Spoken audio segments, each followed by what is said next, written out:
আমাদের নবীজি কবরে এখনো জীবিত, হায়াতুন নবী এখনো কবরে জীবিত। আমার মন চায় কান লাগায় আমি শুনি যে কবরের ভিতর থেকে মনে হয় চিৎকার দিতেছেন, মা বি উম্মতি, হায় আমার উম্মতের কি হলো,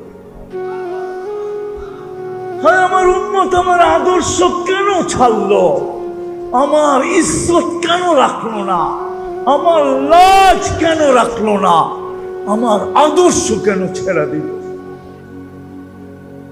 আমি পুরা টিম নিয়ে আসতে পারি।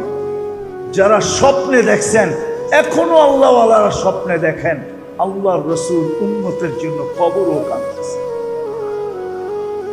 চলেন বাকিটা কিতাবের থেকে শুনেন।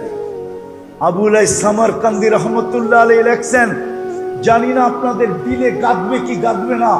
আবুল সামারকান্দি রহমতুল্লাহ আলাইহি লেখছেন, আল্লাহর রাসূল যখন কবর থেকে উঠবে, সর্বপ্রথম আল্লাহর রাসূলকে উঠাবে, মুহাম্মদুর রাসূলুল্লাহ সাল্লাল্লাহু আলাইহি ওয়াসাল্লামকে উঠানো হবে, আর কাউকে উঠানো হবে না। জিবরিল পর মারবে, উনি উঠবে।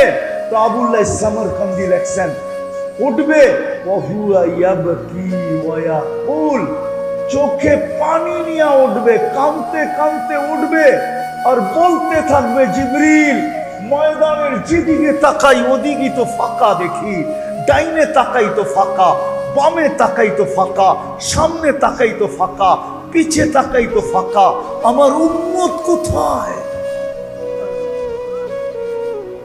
কবর থেকে কাঁদতে কাঁদতে উঠবে আর বলবে আমার উম্মত কোথায়?